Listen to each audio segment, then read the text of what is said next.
came into the room and I knew there'd be trouble. I couldn't help but stare at her legs and think, I'm Hobbs, and you're watching the Underground Bunker on Bloodrock Media.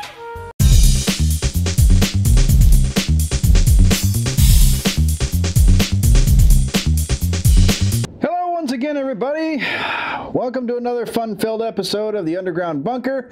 I am your host, Hobbs, the only person Kevin Spacey dares not to touch. Why? Because it's dirty down there. Ugh. I'm kidding.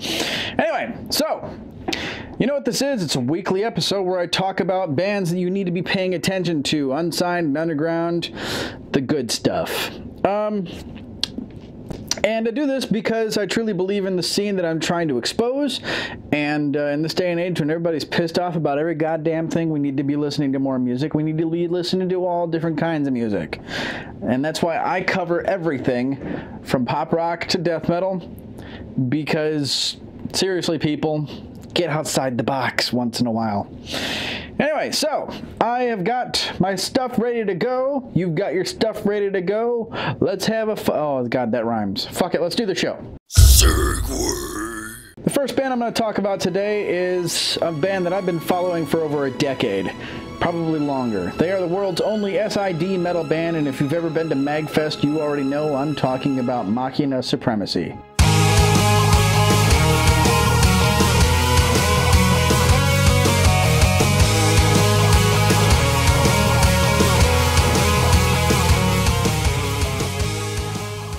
The song you're listening to is called Soundtrack to the Rebellion. It's my favorite song by these guys, and it's an old one.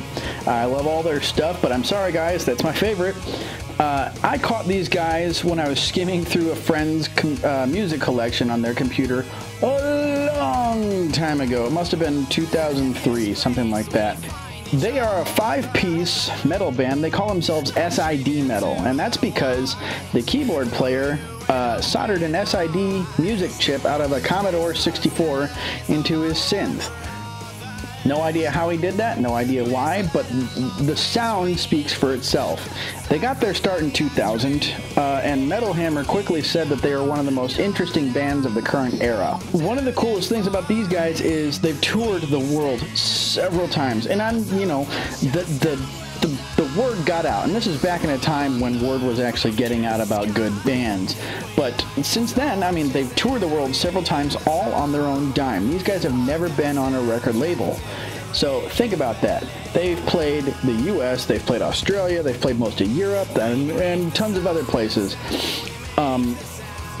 You know, and they've done it all on their own. They book their own tours, they do all their stuff on their own, and I fucking think that's awesome. Yeah, and 17 years these guys have been around, and they've never had a record label. I think that's really, really cool, because it speaks to their work ethic, which is monumental. And at this point in the game, they have such a big show that, you know, they kind of have to carry that with them, and they do it really, really well. Just watch their live videos.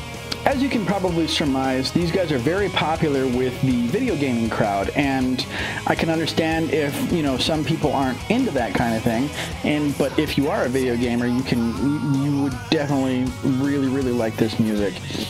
I got into it really quickly because I'm that kind of nerd. I'm a metalhead and I'm a nerd, so yeah, I can look forward to this kind of thing and get into it because, well, that's what I do. And I understand that there are people that aren't gonna get it, but if you really just sit there and give the music a try, you are going to love it. And there's plenty of music to go around. These guys have put out 3 of their own albums on their own. And not only that, they did a soundtrack for a video game called Jets and Guns a long, long time ago. And they actually just recently put the soundtrack online on YouTube for free. And it's really fun to listen to. There's no music or anything, or there's no lyrics or anything, but you know, like a video game soundtrack will have.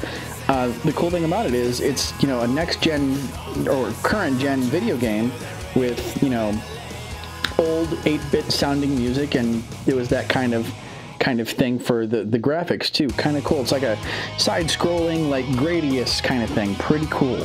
You can check these guys out on Facebook. They have a .com. You can find their music on iTunes, Amazon, Google, blah, blah, blah, blah, blah, blah, blah, blah. I really, really think you should give these guys a try. because they're worth it. And they're worth it because they have bled for you for 17 years. And that says something. Next band I'm going to talk about is a band that I found just through skimming through Bandcamp, because I do that. They are a band that will bury you in the devil's shit pile. These guys are called Cairo.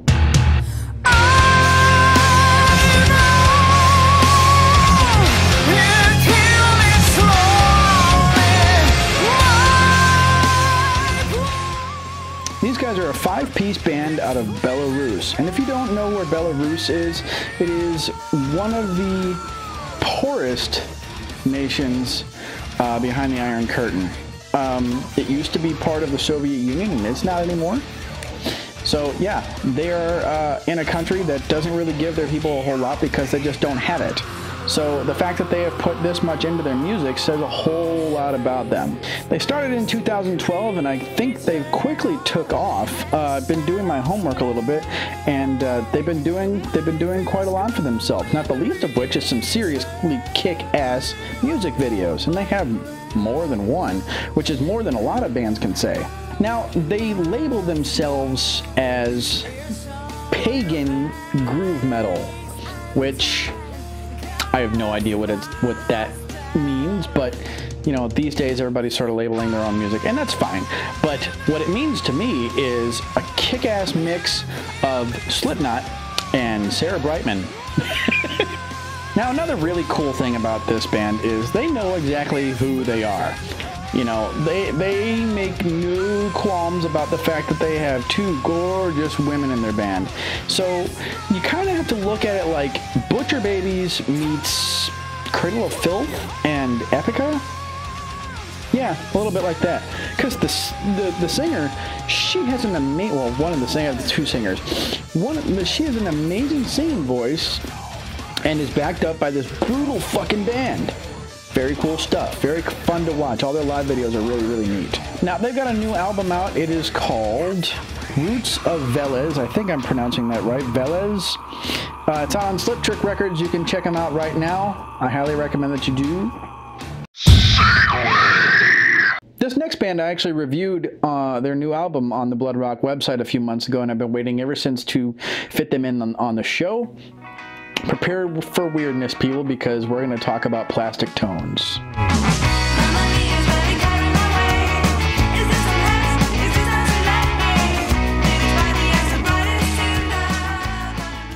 Okay, now, I know, they're not metal. I regularly do that. You should be fucking used to it by now. And I sneak it in right in the middle so that you'd have to listen to it. They're good, okay? I did their album review a couple of months ago, and as I said, I've been biting at the heels to put them on the show ever since because, well, my schedule's full, and, you know, you have to fit shit in. They surprised me because, you know, like many of you, I generally don't listen to the whole coffee house kind of music, but it's good. It's really good. I can sit, and matter of fact, what I did was I put it on one of my Alexas around the house. I've got 4 now. I put it on in the house, and I just sort of sat and listened to it by, you know, by the window, and it just sort of sank into me. It sort of floated into the music. And I enjoy it when I can do something like that, when I can sort of forget myself, forget, you know, the fact that I live in fucking Wisconsin and it's gonna be fucking cold very soon. I can forget everything that's going on and just enjoy the music. And as a metalhead, we don't get enough of that. And I say this all the time, you guys really need to open up your minds a bit. It can't just be Pantera and Megadeth and Slayer every day, because you wake up angry, you go to bed angry, and that's just not good for you, son. Now, the weird thing is, they've got an album out. They've got an album out through a record label, which I think is called Swart Records? Swart Records? I think it's Swart. They've got a record out, but there's surprisingly little about them on the internet. The little that I've managed to dig up was through serious deep digging. So yeah, you guys might want to, you know, get on that. I'd appreciate knowing a little bit more about you guys. Now, as I said, I appreciate that I can sort of float into the music. And what their music says to me, I mean, it's a power pop thing. But it's an old school sort of power pop, and to even old school punk, maybe?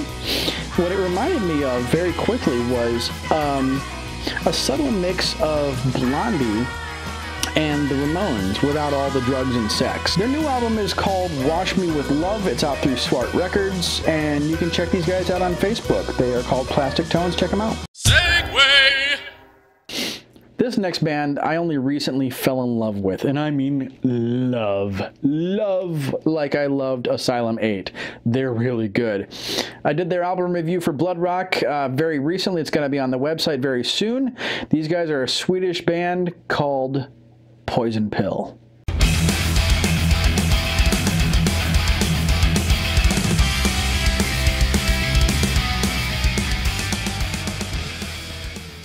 I've actually been waiting for this music video because I did their album review. It's going online very soon. And I've been in touch with the band, and they told me that the music video just got released yesterday, which it just got released this week.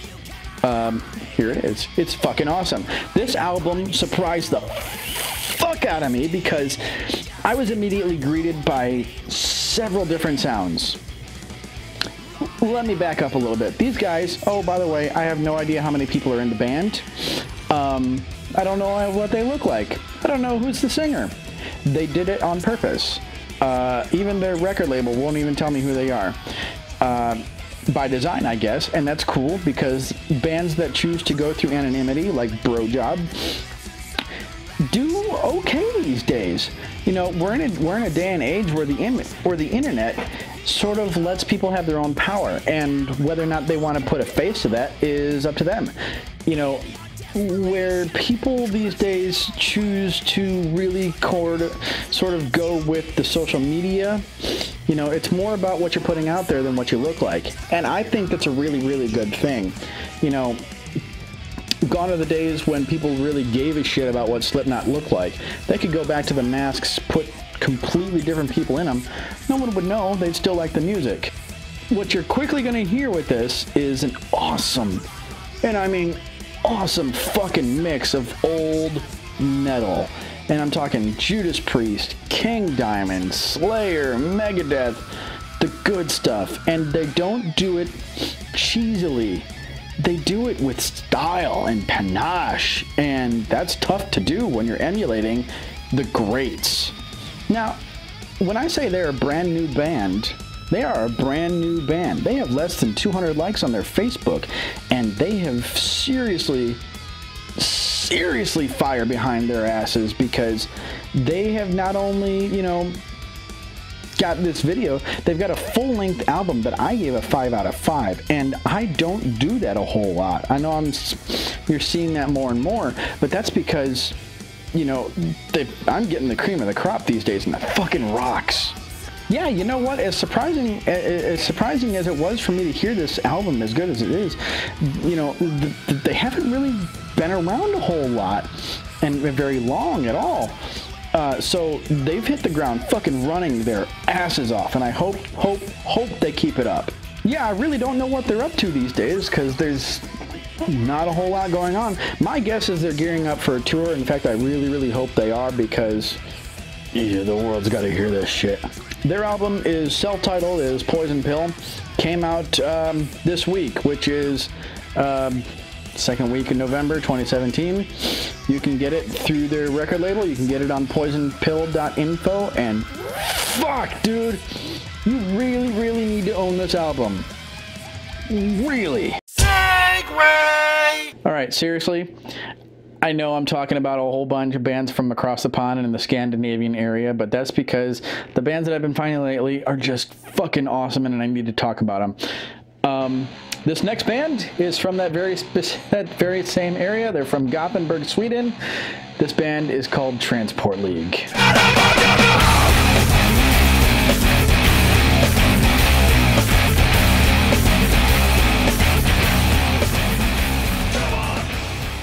I'm going to start off by saying categorically that I thought these guys were from the States for the longest time. It's only recently that I found out that they were actually not from the States. And given their sound, That's pretty cool. I know, you know, there's a whole lot of stuff coming out of Sweden, and there has been for a long time. Sweden's like the mecca of really, really good metal. These guys are no different. I just thought that they were from the States. They've actually been around since the 90s. And seriously, my old guitar player, Mr. Dave Greger from Mortis Skull, turned me on to these guys with the Grand Amputation EP. And to date, it's the only one I own because it's seriously hard to find their music anywhere. However, I have kept track of them, and what I can tell you is this. Their singer, Tony, after the band went on hiatus, went to sing for Anemic. And you all know who they are. And if you don't, stick around because I'm going to talk about them in a couple weeks. And then after that sort of passed, he got the band back together, and they've been doing it ever since. And what they have is kind of a cool mix of Clutch and Machine Head.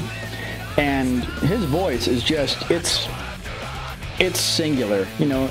It's got kind of this weird nasal tone to it, but he's got fucking metal behind his eyes. And that's awesome shit. Awesome shit. Speaking of metal, they actually used to be of a different kind of metal sound back in the day, and when you're listening to Lobotomico, which is my favorite song by them, and that's kind of exemplative of the sound that they used to have. The sound that they have now is kind of more of a, I hate to bring up Volbeat, but it's kind of like that, except with a bit more metal to them, and sort of like, I akin it to like biker metal. And I really don't know how else to put it other than that. And I don't know if that's derogatory, but I really, really like it. I always have. I would really like to see these guys come back to the States. They've not been here for a very, very long time. And Tony, if you are listening, I would really, really love the new album. Because...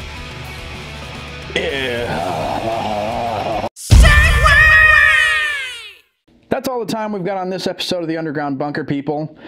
Make sure to click like and subscribe. You all know how this works. We got tons of videos from Bloodrock coming at you, including my other show, The Fallout Shelter, where I interview touring bands. Make sure to check out the band links. They need your fucking help, and you need to support them. Make sure to check out the Spotify playlist, which is updated weekly with every band that I cover on this show. So by the time this thing goes online, those bands will be on there. Do it. Also, if you got some time, check out the Bloodrock Twitter. Check out the Bloodrock Facebook pages and the Facebook page for the Underground Bunker. And if you've got about 54 minutes of free time, check out my personal project, The Toxic Dream, which is a story-based metal project, and I think you'll like it. I'm going to leave you with this remark right here. What are my cats doing? Whatever, I got nothing. I'm Hobbs. I'm out.